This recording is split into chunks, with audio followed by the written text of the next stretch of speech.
avant que chacun d'entre vous se présente, je vous propose d'accueillir Béatrice Mandine, qui n'est pas là physiquement, mais qui nous a livré un petit message, puisque bon, elle n'a pas pu être présente avec nous parce qu'elle est en voyage d'études avec Entreprises et Médias, dont elle est la présidente. Et elle a vraiment insisté, c'était très important pour elle, de nous livrer un message en vidéo par rapport à la thématique de cette journée qui lui importait beaucoup. La vidéo.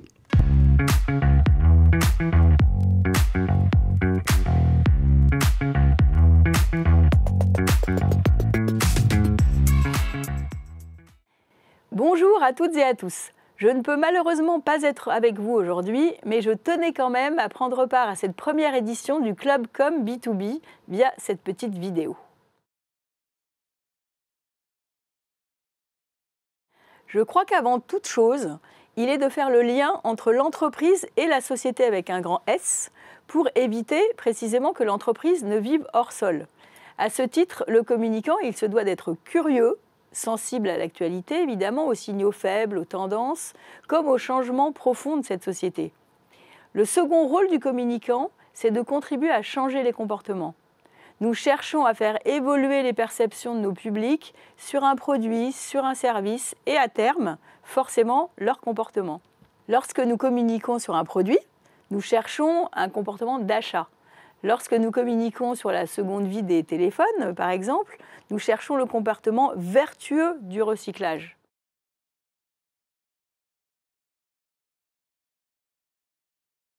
Alors l'engagement est inscrit dans notre raison d'être chez Orange et dans notre plan stratégique. C'est donc tout naturellement que nous avons mis sur pied une stratégie de marque engagée. Elle se résume en 3 points. Déjà, avoir une communication engagée tant sur le fond de ces sujets, bien sûr, que sur la façon dont nous la mettons en œuvre. Deuxièmement, proposer une expérience de marque engagée, quel que soit le point de contact, depuis les publicités jusqu'à nos boutiques. Troisièmement, offrir à nos publics internes comme externes les moyens de répondre à leur envie d'engagement. Je vous donne un exemple récent d'une de nos actions qui peut paraître anodin, mais qui en fait ne l'est pas. Notre dernier stand au salon Change Now était sur le fond consacré au recyclage des mobiles. Vous aviez bien sûr la possibilité de laisser vos anciens portables sur place pour qu'ils soient recyclés. Et puis sur la forme, ce stand était entièrement réalisé en carton, 100% recyclable. Tout le matériel nécessaire à sa construction provenait de fournisseurs locaux et aura parcouru, je crois, moins de 400 km entre le lieu de fabrication et l'installation au Grand Palais éphémère. Et bien évidemment, à la fin de l'événement, le stand a été entièrement recyclé à Paris. Donc l'engagement, il est vécu comme un sujet de réflexion au quotidien à la Com d'Orange, tant pour faire connaître la sincérité des engagements de l'entreprise, que pour re-questionner et innover dans nos propres pratiques de communication.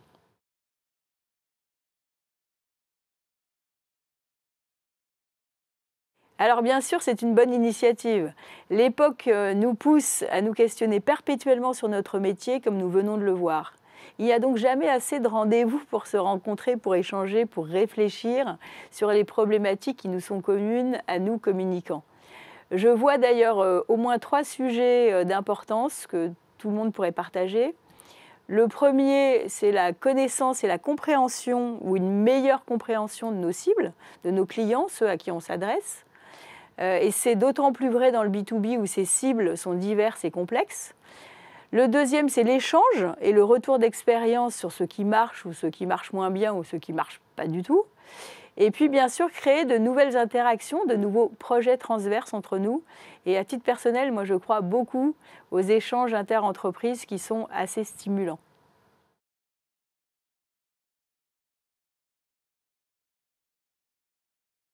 Alors, ce baromètre fait partie de ce devoir de questionnement que j'évoquais. Il est très important que régulièrement, nous nous interrogions au sein de la communauté des communicants Orange sur notre métier, comme sur notre appréhension de cette stratégie de marque engagée, sur les compétences des communicants d'aujourd'hui et de demain. Et je dirais qu'elles ne sont pas nouvelles, mais pour autant, je pense qu'elles sont probablement plus challengées aujourd'hui. J'en citerai 2. Je pense qu'il faut rester extrêmement curieux. C'est une discipline pour bien comprendre notre société qui bouge constamment. Mais il faut aussi rester serein. Et ça, c'est un point assez fondamental. Il faut rester serein face aux nouveaux outils que nous devons inclure dans nos dispositifs. Il faut surtout rester serein face aux rumeurs, face aux fake news, face aux haters qui n'ont jamais été aussi agressifs, face aux crises de tout poil. Et toujours ramener en fait les sujets aux faits et à leur bon niveau d'importance dans un contexte donné.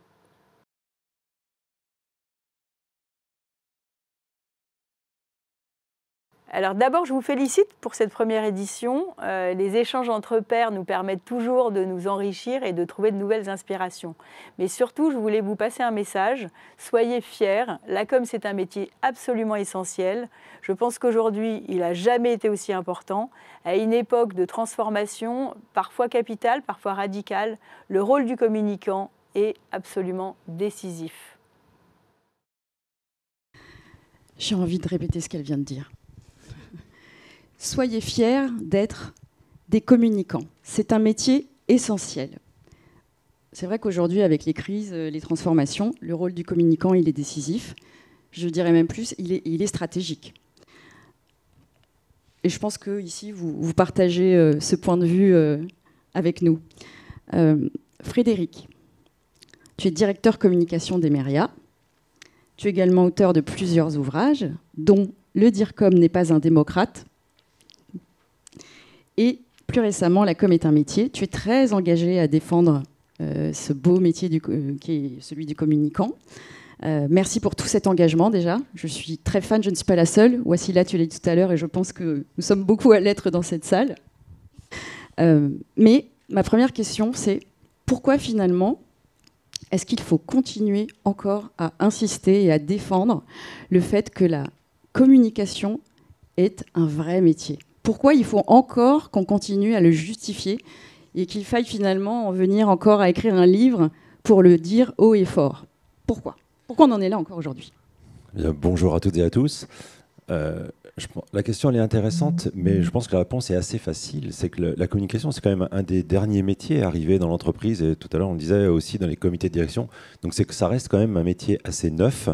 Et c'est un métier de perception, de sensibilité. Et donc, chacun se croit autorisé à émettre un avis sur la communication. Et à partir de ce moment-là, chacun se pense communicant. Et donc, du coup, n'a pas un regard, le bon regard ou le regard professionnel qu'il devrait avoir sur notre métier. Donc, je pense que ça vient de là. Il y a beaucoup de pédagogie à faire.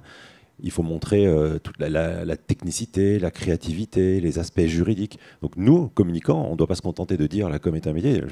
Je ne me cantonne pas à le dire. J'essaye aussi de l'expliquer. Et je demande toujours à mes équipes d'expliquer leur métier et de dire pourquoi, comment on travaille, ce que nous faisons. Je demande à mes équipes de savoir dire non. C'est une des premières choses que je dis ou j'apprends à mes équipes quand j'arrive dans une entreprise. Je leur dis, la première chose que la com doit savoir dire, c'est non. Mais derrière le nom, il faut qu'il y ait une explication. Donc on est vendredi, il est 16h30 et un service qui vient vous expliquer que lundi, il faut faire un communiqué de presse. La réponse, c'est non. Parce qu'on n'a pas inventé quelque chose dans les dernières minutes de la semaine. Donc ça veut dire que depuis longtemps, on travaille sur un sujet qui doit répondre à une stratégie. Donc manifestement, on n'y a pas été associé, on n'a pas été embarqué dans le projet. Donc tout d'un coup, on ne va pas inventer un communiqué de presse dont on ne sait pas à qui il doit s'adresser, ce qu'il doit véhiculer, quelles sont les intentions de communication qu'il y a derrière. Donc savoir dire non, expliquer le pourquoi. Et puis la fois suivante, on va anticiper la demande, on va peut-être vous associer ou vous embarquer. Et là, on commence à faire comprendre que la communication est un métier. Mais les interlocuteurs changent, les interlocuteurs sont nombreux et il y a nécessité à le répéter. Et je pense qu'il ne suffit pas de le dire, il va falloir le dire pendant encore très longtemps. C'est pas toujours simple parce qu'il est vrai qu'on a souvent tendance, et je pense que vous êtes beaucoup à avoir vécu cette situation, à recevoir des demandes très précises sur je veux une petite vidéo, je veux une petite infographie, je veux ceci, je veux cela. Et que parfois c'est assez compliqué, on sait que les goûts et les couleurs, là-dessus on ne sera jamais d'accord. Mais comment on arrive finalement à retourner la situation et ne pas dire un non franc, parce que c'est assez compliqué, effectivement, il faut l'exprimer, mais comment on doit réagir quand on se retrouve face à ces personnes assez typiques finalement et aux demandes assez régulières qu'on peut avoir de ce type ? Alors moi, je dis un non franc, et comme je te disais, la première chose que j'enseigne à mes équipes, c'est d'apprendre et d'être confiant dans le non franc. Et tu l'as parfaitement illustré dans ta question. Qu'est-ce que les gens viennent nous demander ? Des outils. alors que l'outil, c'est la chose finale dans notre métier. Donc d'abord, c'est quelle est l'intention de communication. La première chose, c'est le contenu.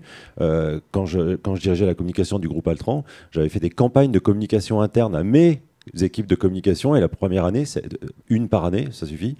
La première année, c'était Content is King. J'avais un gigantesque sticker dans mon bureau et on avait développé des goodies, on avait balancé dans le monde entier, dans tous nos pays, plein de supports avec Content is King pour permettre aux équipes de communicants d'utiliser quelque chose qu'ils avaient sous la main pour expliquer non, tu me demandes de réaliser un outil, moi je voudrais comprendre le contenu. Qu'est-ce qu'on a à raconter, à qui on a à le raconter, pourquoi on veut le raconter, après comment on va le raconter. Et donc dans le comment, au final, il y aura par quel outil je vais raconter mon histoire. Donc le non, si, je vous en supplie, dites non, apprenez à dire non. Qu'est-ce que vous risquez à dire non? Éventuellement, on dira si, mais vous direz non. Mais il faut... Alors, mais derrière ce nom, comme je le disais, il faut expliquer le pourquoi. Et l'outil, c'est juste la finalité. Et je veux une page Facebook, surtout si c'est la veille d'un événement, déjà c'est mort. Je veux une newsletter, mais pourquoi, pour qui va la lire, comment je vais l'envoyer, qu'est-ce que j'ai raconté. Donc travaillons d'abord le contenu, et puis ensuite on travaille le reste. Il faut faire les choses par étapes.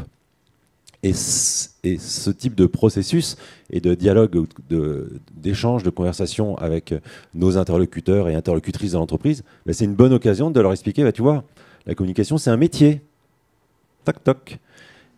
La communication, ce ne sont pas juste des outils. La communication, c'est un métier. Et notre métier, c'est de t'accompagner pour penser à ceci, penser à cela, travailler avec toi, être intégré dans ta stratégie, comprendre tes enjeux, comprendre tes problématiques. Et nous, on va t'accompagner et on va te faire le boulot.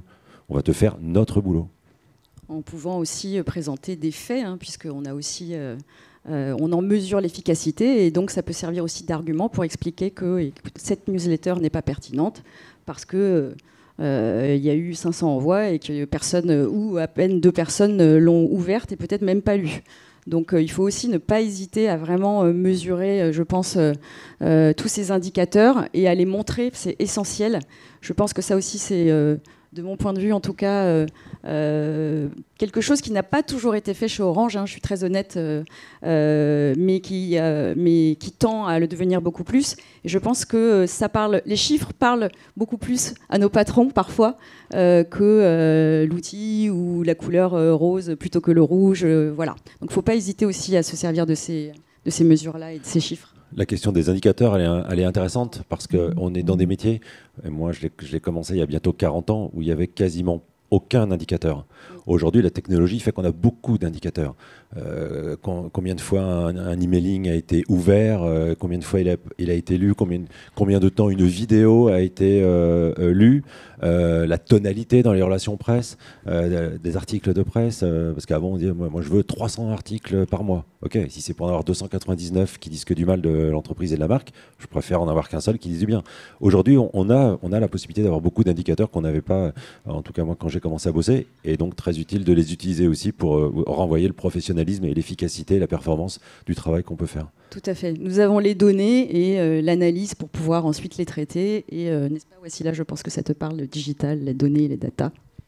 Totalement. Et d'ailleurs, en rebondissant, c'est pour ça que je souriais, c'est la contrepartie. Les discussions de ROI et justement de données de factualisation, en tout cas tels que je les utilise, sont aussi des outils de gestion de cette espèce de passion pour la communication qu'ont les non-communicants, parce qu'ils sont effectivement persuadés qu'ils savent, et souvent, en fait, ils en crèvent d'envie. Sauf que ce n'est pas leur métier, et que la com, c'est le métier. Et je trouve qu'il y a un parallélisme, en tout cas, de factualisation intéressant dans la démonstration de l'impact et dans la défense de je suis communicant, garant d'un narratif, et ce qui compte, c'est comprendre ce que tu cherches comme objectif, et la réponse, c'est mon job.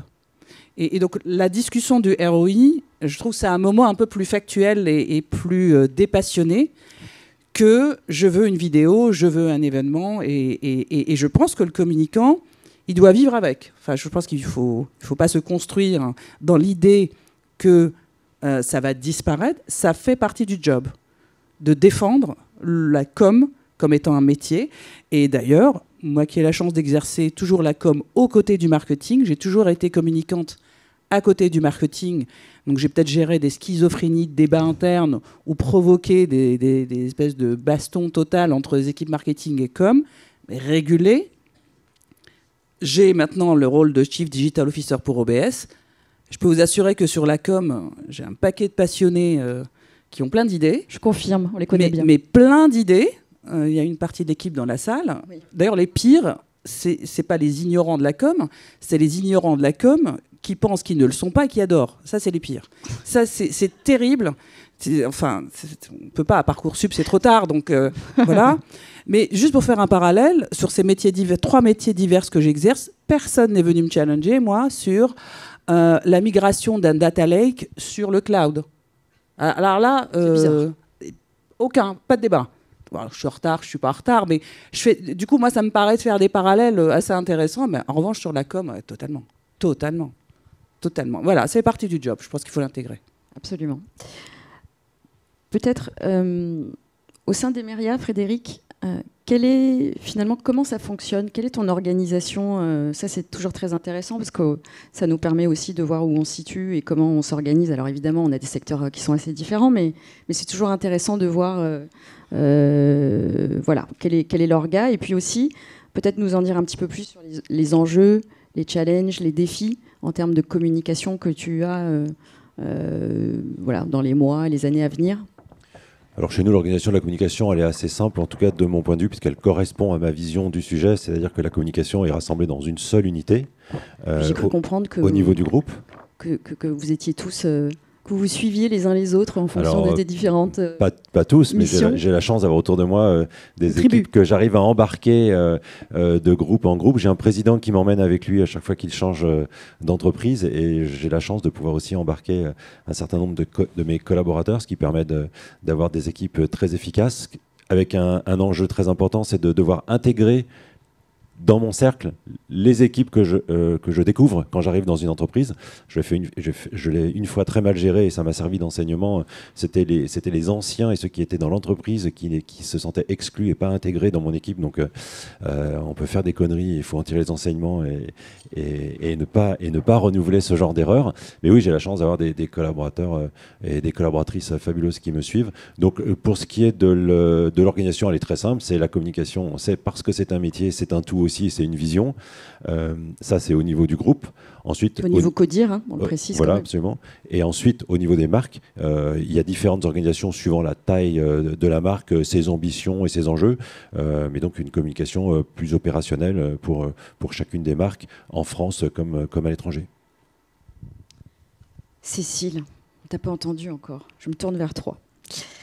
Alors, toi aussi, tu as un vrai métier au sein de la communication de la SNCF Traction, qui fait partie du groupe SNCF. Et tu as même été responsable de l'université de la com de la SNCF pendant 6 ans, c'est ça? C'est ça même, bonjour à toutes et tous. Alors, comment on devient un pro de la com selon toi? Et peut-être tu peux aussi nous partager cette expérience à cette université de la com à nous tous. Donc, j'ai la chance d'être dans un grand groupe. Hein, on est environ 200 000 personnes. Ce groupe, depuis 2005 environ, a lancé une filière com. Et aujourd'hui, on voit vraiment les effets de cette considération dans l'entreprise pour nos métiers. Et au travers l'action qui continue aujourd'hui avec la personne qui me succède, de l'Université de la communication, qui fait tout pour la carrière des communicants et contribue en matière de formation et de montée en compétences à leur efficacité, leur légitimité et la reconnaissance qu'ils ont dans l'entreprise. Aujourd'hui, j'ai rejoint un poste de communication opérationnelle où je n'ai aucun souci de légitimité et de considération de la valeur ajoutée de mes compétences dans le CODIR et pour ma direction. Donc je pense que tout cela, c'est grâce à tout le travail de fond qui a été mené par la SNCF et la considération du réseau communication d'environ 800 personnes qui contribuent à l'efficacité de la communication. J'ai compris que ta légitimité n'était pas à nier. Mais toi, comment tu fais pour dire non? Parce que j'ai cru comprendre, la communication opérationnelle, c'est plus... je sais que tu as une charge assez forte, mais comment tu arrives à dire non? On en parlait avec Vassila tout à l'heure, mais en fait, très souvent, ce que Frédéric disait, complètement aussi. On arrive en nous demandant, je veux une vidéo, je veux un événement, je veux mon exemple le plus récent. Je veux donc avoir la certification Calliope pour mon école de conducteur de train. Et pour cela, j'ai des obligations d'avoir une visibilité en externe. Donc, est-ce qu'on peut faire une page LinkedIn? Est-ce qu'on peut faire un compte Twitter, comme d'autres universités? Ma réponse est il faut canaliser les espaces d'expression de l'entreprise. On a un grand groupe de 200 000 personnes. Il y a des comptes officiels et nous n'avons pas le droit d'ouvrir pléthore de comptes, y compris si le sujet est très légitime comme le vôtre. En revanche, on va réfléchir ensemble à la meilleure des stratégies pour que vous ayez une visibilité externe pérenne qui ne pollue pas les espaces sur les réseaux sociaux. Et de là, nous nous sommes coordonnés avec la direction de la communication SNCF et de SNCF Voyageurs pour avoir un espace pérenne sur sncf.com. Et donc, on a trouvé une solution qui était très efficace, qui a été appréciée par les auditeurs, Calliope, derrière. Et c'était la bonne réponse aux enjeux, en fait. Et ça a été... il y a eu un étonnement, mais ça a été très apprécié parce qu'en fait, au départ, ils étaient sûrs de savoir qu'il fallait plutôt une page Facebook ou Twitter ou LinkedIn. Ça allait comme exemple? Ça vous allait ou pas? Ouais. C'est du concret, hein, je vous parle de vraiment choses très récentes. Vous pouvez aller voir sur école conducteur de train sur sncf.com, vous verrez. Alors peut-être pas aujourd'hui. Peut-être pas aujourd'hui pour ceux qui sont au courant. Voilà. Vous êtes formé à la gestion de crise ou pas à la SNCF? Non, c'est une question sérieuse. Alors, bon, même si, oui, du coup, on est l'entreprise la plus médiatisée d'Europe. Donc, c'est vrai que parfois, on préférait moins d'articles. Donc, on a développé énormément les compétences en communication de crise, de fait. Pour avoir piloté la communication du RERB, j'ai connu quelques crises. Les personnes de chez Orange me reconnaîtront. Donc oui, on fait des formations très régulièrement. L'Université de la communication propose des formations et on a des personnes très affûtées au niveau de la direction de la communication corporate sur ces sujets, qui sont toujours là en appui et en expertise pour nous conseiller. Est-ce qu'il faut se taire? Est-ce qu'il faut répondre? Est-ce qu'il faut vérifier les informations? Ils nous aident à tout ça. Je pense qu'on est assez semblables là-dessus, SNCF et Orange. On a aussi pas mal à gérer ce type. Alors différemment, mais c'est vrai qu'en tant qu'entreprise d'importance vitale, et on l'a vu pendant la crise, il a fallu continuer à être fort sur la connectivité et à pouvoir mettre les bons réseaux pour supporter tout ça. Et c'est vrai que ça a été assez compliqué. On est très très bien formés aussi à gérer ce type de crise chez nous. Peut-être la même question que j'ai posée à Frédéric par rapport à l'organisation plus concrète de la communication. Alors, au sein de ta direction, peut-être si tu peux en dire un petit peu plus aussi par rapport à la SNCF et à la manière dont finalement la communication s'organise, puisqu'il y a une direction nationale et ensuite des filiales, dont la SNCF Traction pour laquelle tu travailles, et comment tout ce petit monde s'accorde, comment vous arrivez à fonctionner, est-ce que tout est descendant, est-ce que vous avez une liberté d'action sur vos périmètres, comment ça se traduit chez toi? Alors, je dirais que la communication du groupe SNCF bénéficie d'experts vraiment très affûtés au niveau du corporate de SNCF SA. On est constitué en 5 SA à la SNCF. Et moi, je fais partie de la SA SNCF Voyageurs pour la direction métier traction. Conduite des trains, la traction, puisque quand on n'est pas à la SNCF, on ne sait pas forcément ce que ça veut dire. On a donc Stéphanie Rismond, notre directrice nationale communication, est au COMEX aux côtés de Jean-Pierre Farandou, notre PDG. Elle porte et déploie la stratégie du groupe. Elle gère la préférence de marque, elle conforte notre ADN. Elle apporte son expertise à toutes les SA de la SNCF et travaille sur la coordination de toute la communication des 5 SA. Au sein des 5 SA, on a une direction de la communication et de la marque qui donc respecte les valeurs du groupe, mais a une certaine latitude vis-à-vis de ces marques pour apporter de la force de frappe à la com B2B, justement. Et donc, les directeurs communication de SNCF Voyageurs sont aussi dans des instances de gouvernance qui ont été très travaillées avec Stéphanie Rismond. Au sein de SNCF Voyageurs, il y a des gouvernances aussi avec des CODIR, de com. Et il y a toujours un travail sur les KPI, les résultats des médias internes, etc., qui est réalisé au sein de chaque SA. Et d'organisation des filières com aussi au sein de chaque SA. Tout est mis sur la table, évalué, retravaillé, optimisé régulièrement.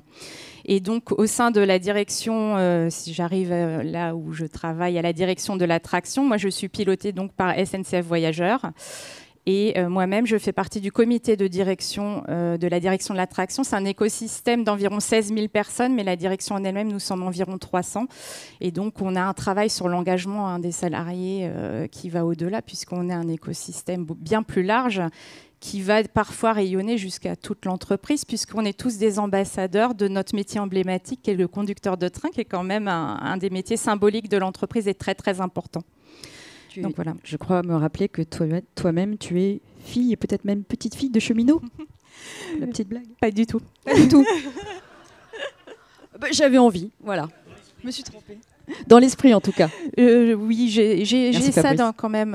Je suis très, très heureuse de travailler dans mon entreprise. J'aime mon entreprise et les collaborateurs de cette entreprise. Et je pense que ça aide aussi... parce que du coup, je les mets en scène très facilement. Je repère leur vocabulaire, je reprends certaines de leur analyse de leur métier pour faire mes communications et ils se reconnaissent en ça. La sémantique qu'on utilise, qui est la sémantique qui est la leur, ça, c'est gagnant-gagnant puisqu'ils se reconnaissent. Merci de m'avoir aidée.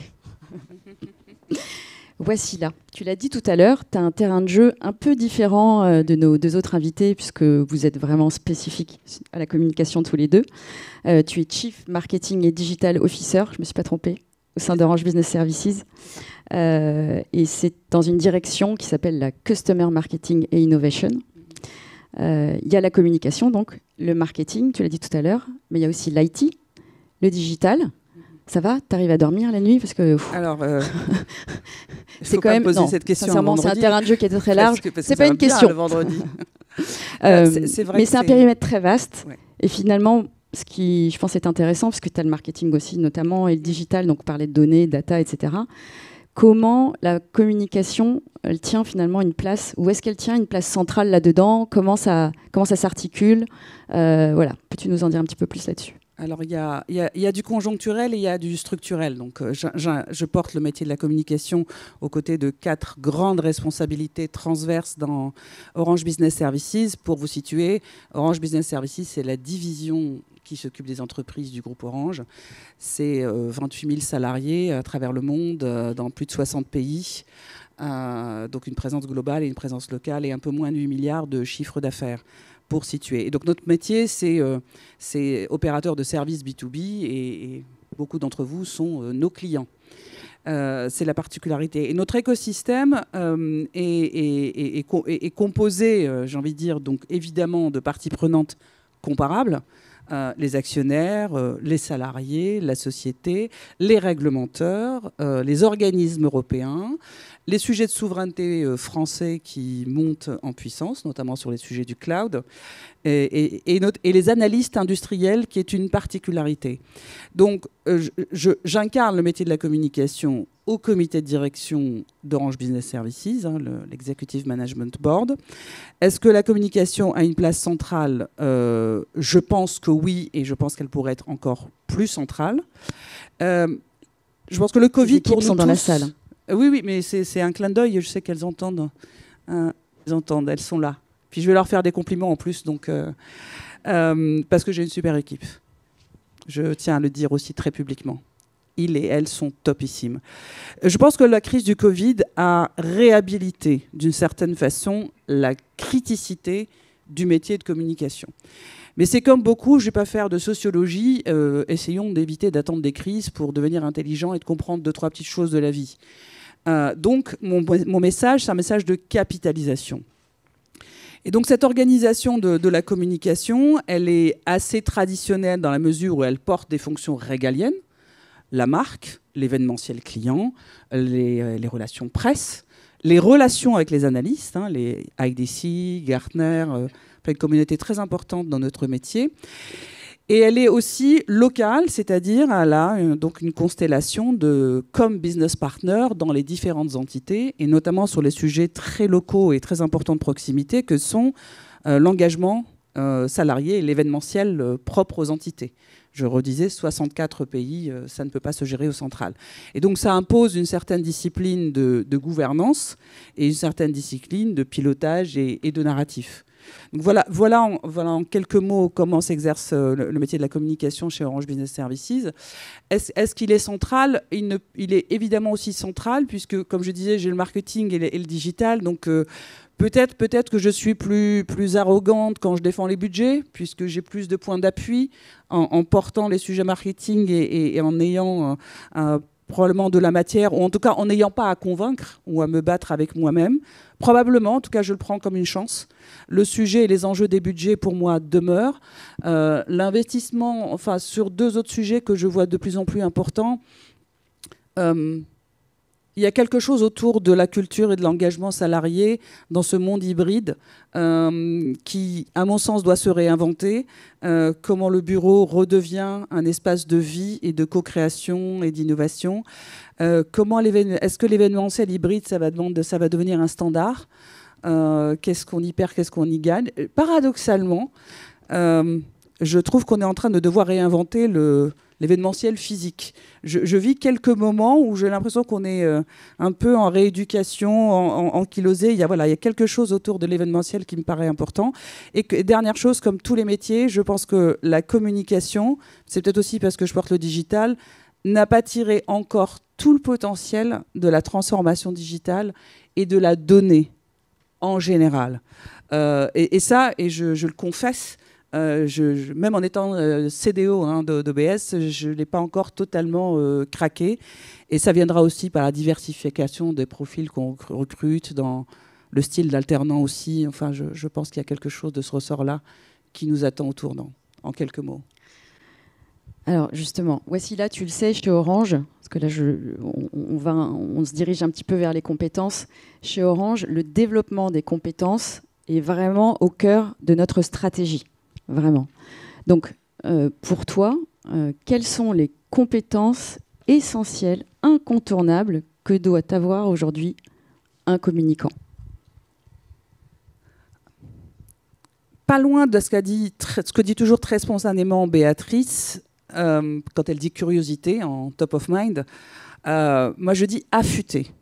Vu de moi, ça me paraît essentiel. Et dans affûté, je mets la vivacité, la curiosité, l'intelligence de marché, la veille, la maîtrise de l'écosystème interne, comment dire non à X, Y, Z, comment dire oui, comment gérer, comment décaler, l'art de la négociation. Enfin, moi, j'y mets tout ça. Donc, affûté, c'est pour moi un terme très englobant.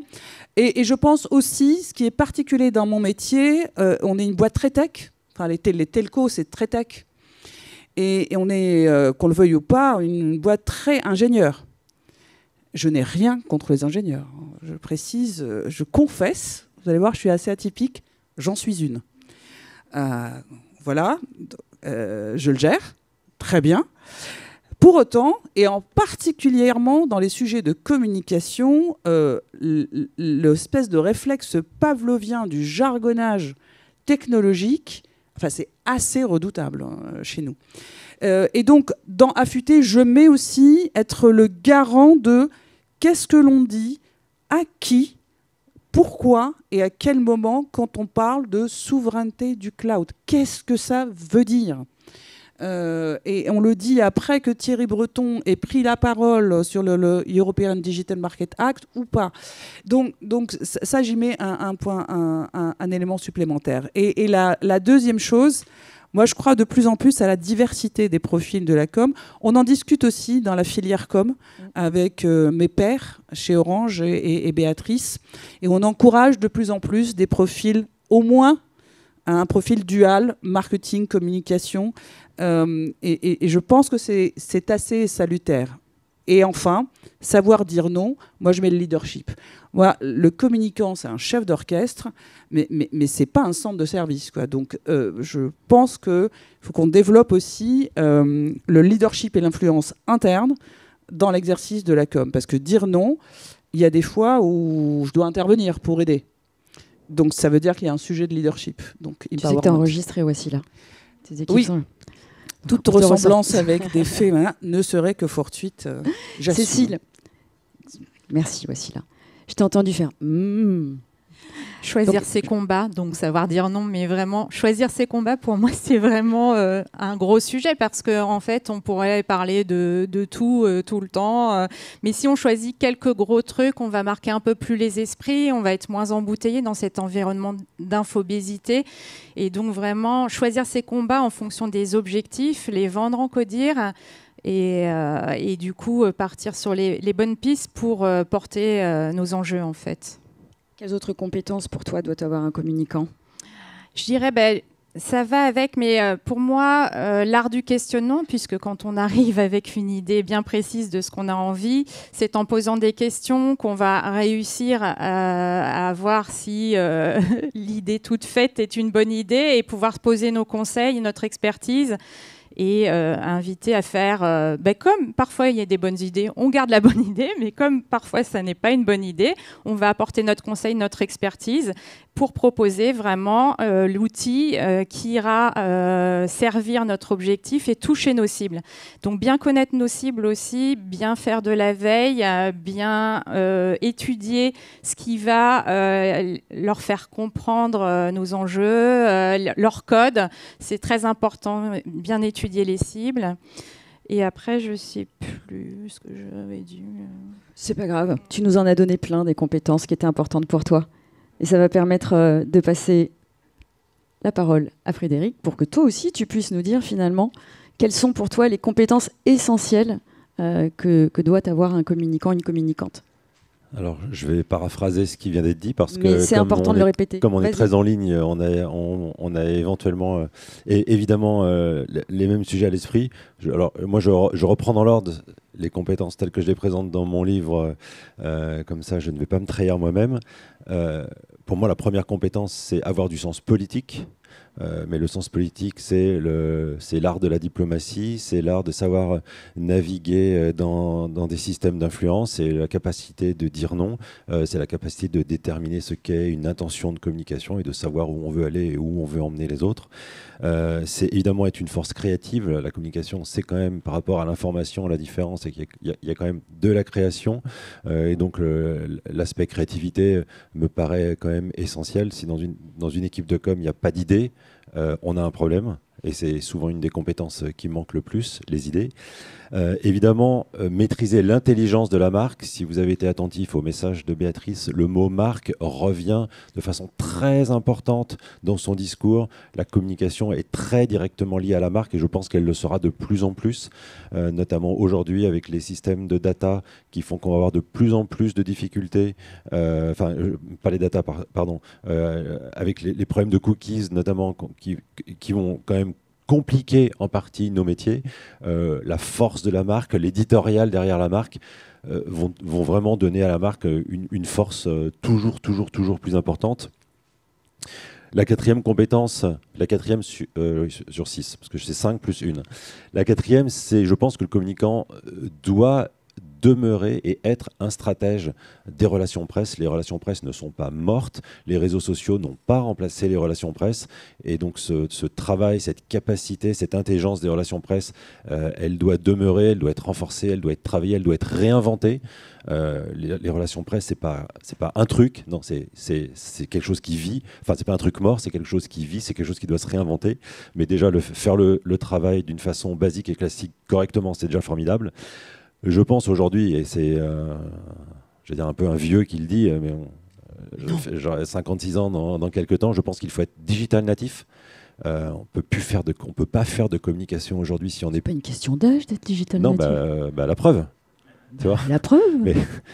La preuve. Mais bon, et après, il y a le calendrier et puis il y a l'État. Non, mais je vois beaucoup de gens de mon âge, mais parfois aussi des plus jeunes, qui ont loupé le train et qui, du coup, sont devenus du jour au lendemain totalement has-been. Donc, être digital natif, ça me paraît aujourd'hui indispensable. Donc, tout n'est pas digital. Ce n'est pas que digital, mais on ne peut pas ne pas être aussi digital. Ça me paraît essentiel. Et la 6e des compétences, ça, c'est peut-être plus celle du DIRCOM, mais on ne peut pas aujourd'hui faire de la com et être un DIRCOM si on n'est pas un décideur. Un décideur dans le sens du managérial, un décideur dans le sens stratégique, dans le sens vision. La communication, c'est de l'engagement. Il faut pouvoir s'engager. S'engager, c'est décider. C'est choisir des priorités. Tout à l'heure, on parlait en cas de communication de crise, y aller, ne pas y aller. Parfois, c'est décider un peu dans l'instantanéité, donc pas dans la précipitation, mais parfois, on a quand même peu de temps pour réfléchir. Donc, être un décideur, je pense que c'est aussi une des compétences clés du décideur d'aujourd'hui et assurément de demain, puisque la crise est, pour moi, en partie l'avenir de la communication, ou en tout cas de sa reconnaissance comme fonction professionnelle et stratégique et clé dans l'entreprise. Merci beaucoup. Je crois qu'on est en retard. Je suis en retard, non? Ah bon, ça va. Allez, je vais poser la dernière question. En tout cas, ça m'intéresse quand même qu'on l'aborde. En termes d'action de communication, si chacun pouvait me citer un top et un flop, ça serait quoi? Voici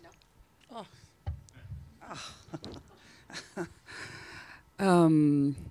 Je n'ai pas allé sur le terrain du flop pour être cohérente. Bah non, j'assume.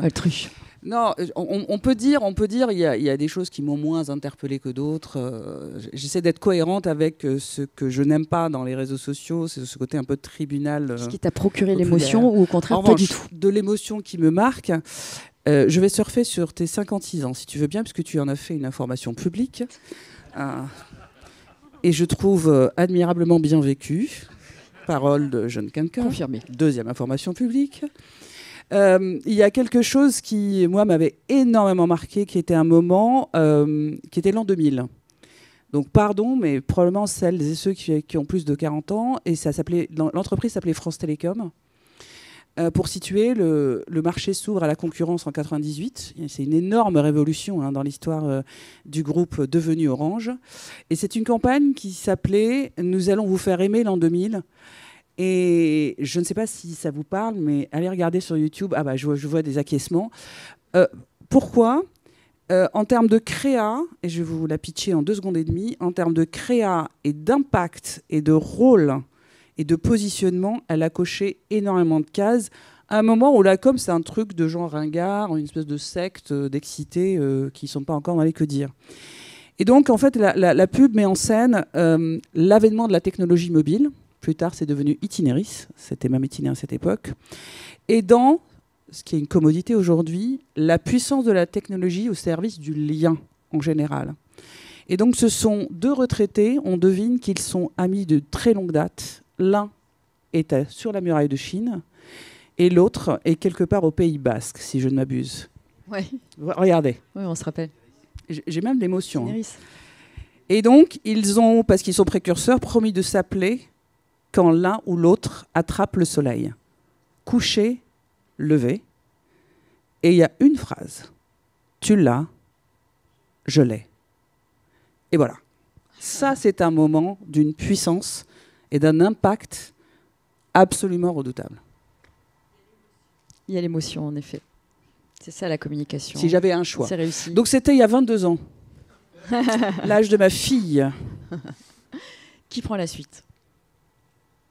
Ça va être dur après toi, parce que là, tu nous as fait partager ce moment d'émotion. J'ai moi-même fait du ressenti. corporate, hein, c'est France Télécom. Hein. Tu veux un top SNCF? Allez, dis-moi un top. Ouais, ça serait bien, parce que là, vu la matinée... Hein. Un top assez récent, hein, le dernier film corporate, on n'est pas carré, on n'est pas hexagonal. À titre personnel, j'ai eu beaucoup d'émotions à le regarder. J'avais entendu mes collègues, puisque j'étais à la direction de la communication et de la marque à l'époque, le préparer. Et en interne, cette préparation, ça a été un storytelling aussi. Donc, quand il est sorti, on l'a su quelques jours avant la sortie sur les écrans. Et on a eu le droit de le diffuser nous-mêmes sur nos réseaux. Et en fait, on se l'est tous approprié et on s'est tous reconnus à travers ce film. Donc, ça a eu un effet interne assez émotionnel, intéressant, engageant vis-à-vis de notre entreprise. Et j'avoue que je le regarde régulièrement, en fait. Bon, hormis cela, il a eu beaucoup de prix. Donc, c'est réellement un beau succès pour l'entreprise.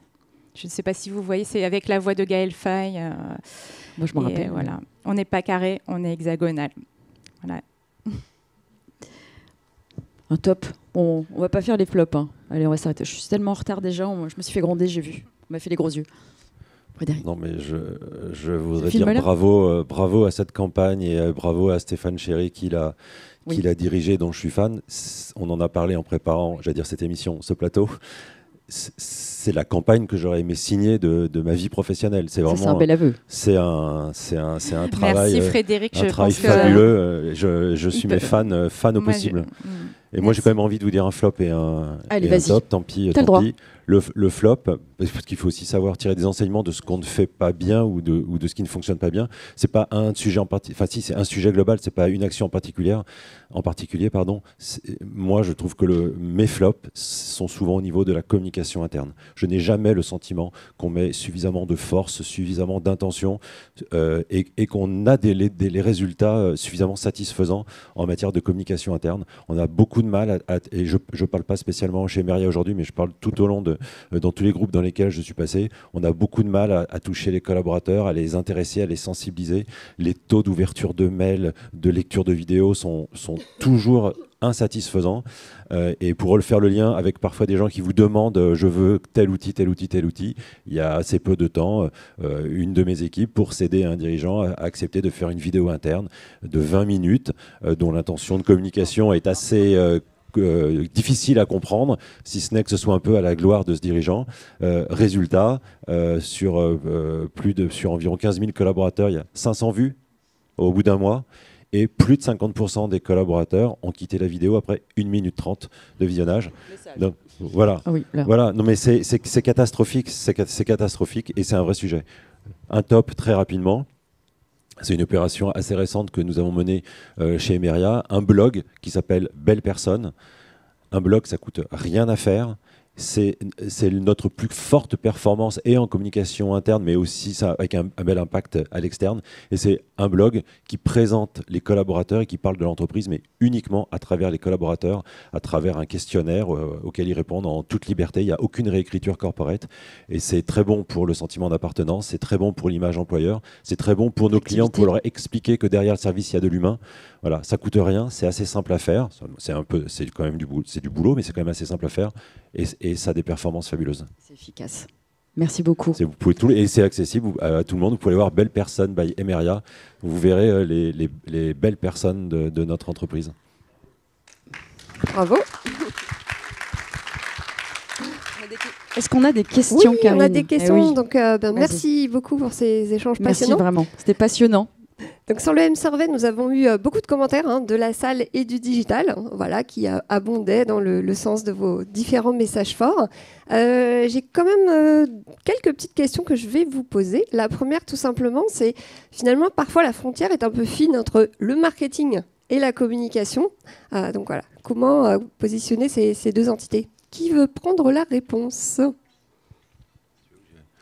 Je vous fais une réponse rapide, puisque j'ai eu à diriger aussi le marketing, alors que je ne considère pas que ce soit mon métier. J'étais pour cela accompagné d'une directrice marketing déléguée dont c'était le métier et en qui je déléguais, comme son titre l'indique, c'est cette partie de son activité. Effectivement, la frontière, elle peut être, quand on parle des 4 ou des 5 P, je ne sais plus combien il y en a, ou, puis ça évolue. Il est vrai que la partie promotion du marketing est, pour moi, plutôt une partie communicante. Mais quand communicants et marketeurs fonctionnent bien ensemble, alors soit dans la même direction et du coup sous le parrainage d'une même autorité, ou parce que les personnalités s'entendent très bien, ça fonctionne parfaitement. Et il n'y a pas de frontières ou de barrières. Si après il y a des guerres de territoire, c'est plus compliqué.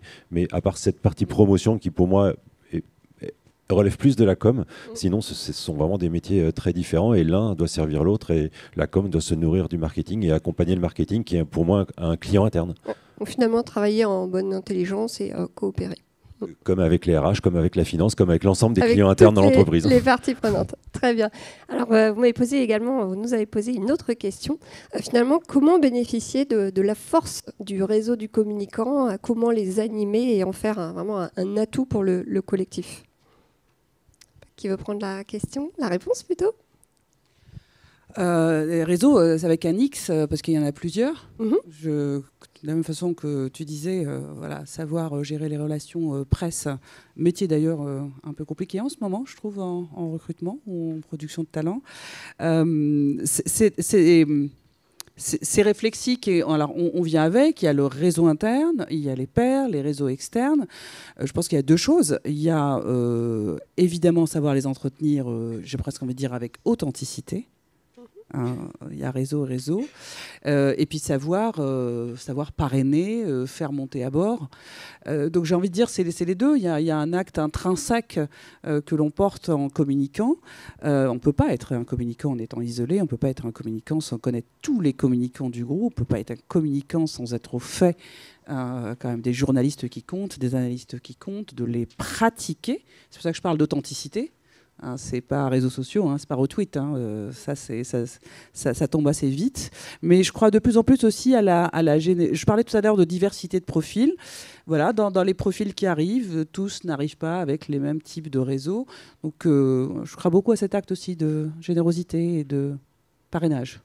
Générosité, partage, parrainage, la force du réseau. Il me vient comme ça, générosité. La force du réseau. Alors peut-être un commentaire qui peut devenir un petit peu une question.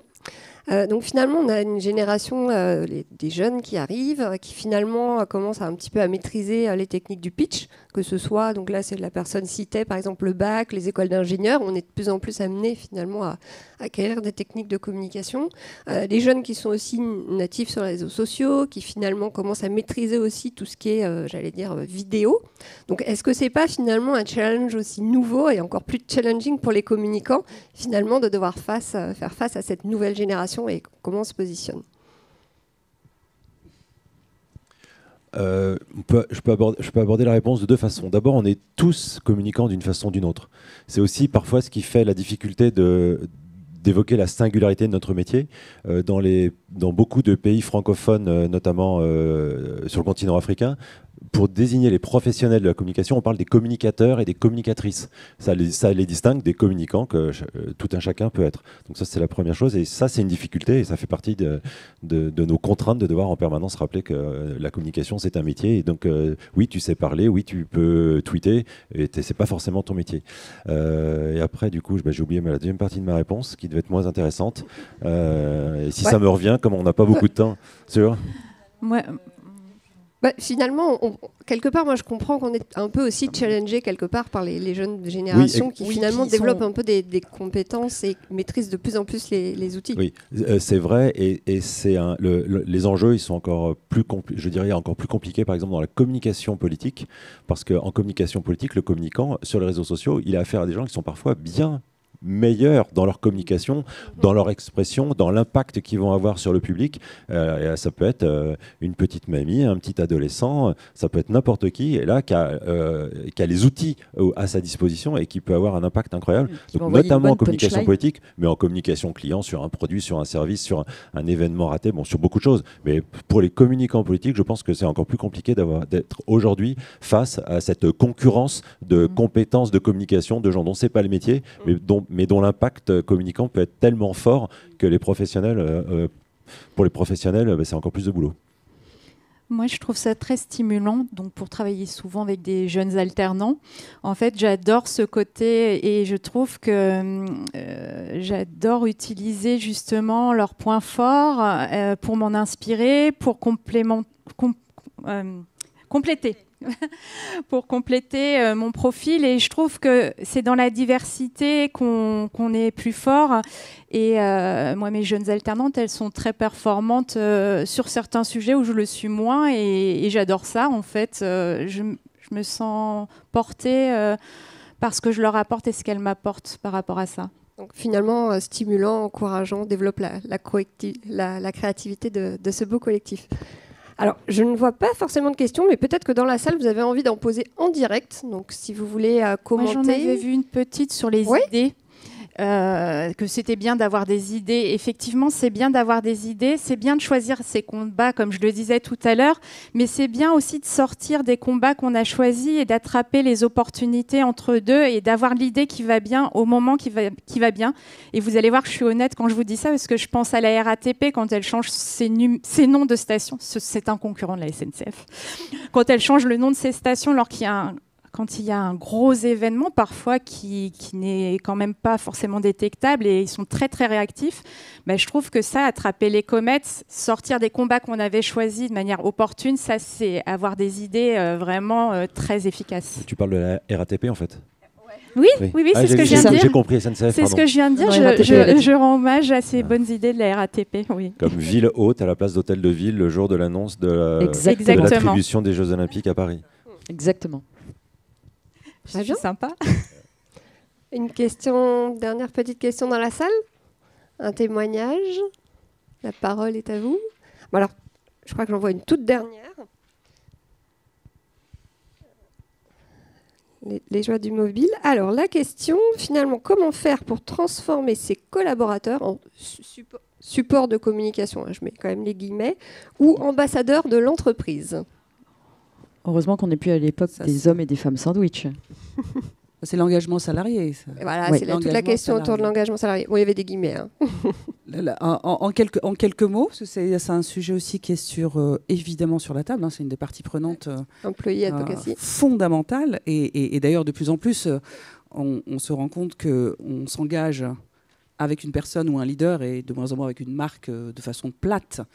Alors chez Orange, en général, hein, on a un terrain de jeu absolument magnifique, puisque l'engagement salarié et les raisons pour lesquelles on aime cette entreprise, hein, je parle volontairement d'émotion, d'attachement, sont très très forts. Les baromètres sont extrêmement clairs en crise et hors crise. Pour autant, ça s'organise. Et chez Orange Business Services, on a même axé notre repositionnement de marque. On a opéré un repositionnement de marque parce que nos métiers avaient changé et les marchés avaient changé depuis l'année dernière, qu'on bien sûr sous-tend à des preuves. Donc nous expliquons où nous sommes, qui nous sommes, et nous faisons raconter par nos clients les preuves de leurs expériences avec nous. Et en fait, en symétrique, l'engagement salarié, il entre dans le narratif, et donc je suis architecte de solutions, je suis développeur, je suis chargé de compte et autres. Moi, j'y crois beaucoup, et je suis fascinée par deux choses. L'espèce d'automatisme avec lequel les salariés s'engagent, et la puissance de l'impact et de la viralité interne et externe. C'est probablement dans mon histoire de communicante la chose qui m'a le plus fascinée et positivement surprise. Donc plus que jamais. Et comme tout, authenticité. Mais quelle puissance, le salarié ambassadeur, quelle puissance. Le salarié qui raconte son histoire et l'histoire de l'entreprise. Un grand merci à vous pour ce débat passionnant.